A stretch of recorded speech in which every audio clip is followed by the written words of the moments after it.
এসআইআরে অনলাইনে form fill up করতে গিয়ে অনেকেই একটা প্রশ্ন করছে বা অনেকেই কনফিউশন হয়ে যাচ্ছে এখানটায়। ফর্ম ফিল আপ কিছুটা করার পর এই জায়গাটা এসে অনলাইনে এখানে কনফিউশন হয়েছে।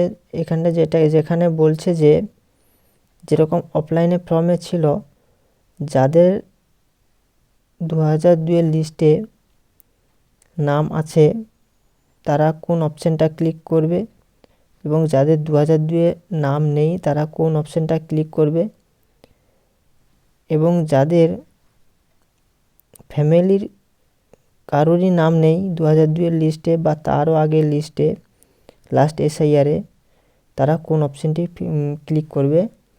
এখানে প্রথম যে অপশানটি আছে এটা হচ্ছে যাদের 2002-এর লিস্টে নাম ছিল তারা এই অপশানটায় ক্লিক করবে।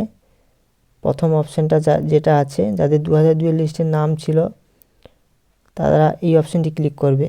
দ্বিতীয় অপশানটা যেটা আছে যাদের 2002-এর লিস্টে নাম নেই তারা দ্বিতীয় অপশানটি ক্লিক করবে।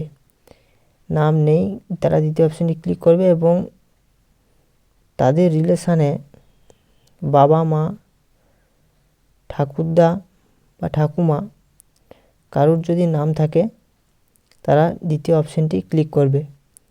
এবং তৃতীয় অপশান যেটা আছে একদম লাস্ট অপশান, তারা যাদের কারোরই নাম নেই লাস্ট এসআইআরে, বাবা মা, ঠাকুরদা, ঠাকুমা, মানে কোনো রিলেশান পাওয়া যাচ্ছে না, তারা লাস্ট অপশানটি ক্লিক করবে। আশা করছি বুঝতে পারছেন কীটা বলতে চাইছি। Same process. অফলাইন ফর্মে দুটো অপশান ছিল, অনলাইন ফর্মে তিনটে অপশান আছে। এখানে তিনটে অপশান, যাদের কোনো ডকুমেন্টসই নেই তারা 3 নম্বর অপশানটি ফিল আপ করবে বা ক্লিক করবে। এখানে টিক চিহ্ন করে নিতে হবে এখান থেকে। আর যাদের 2002-এর লিস্টে নাম ছিল তারা প্রথমটি করবে।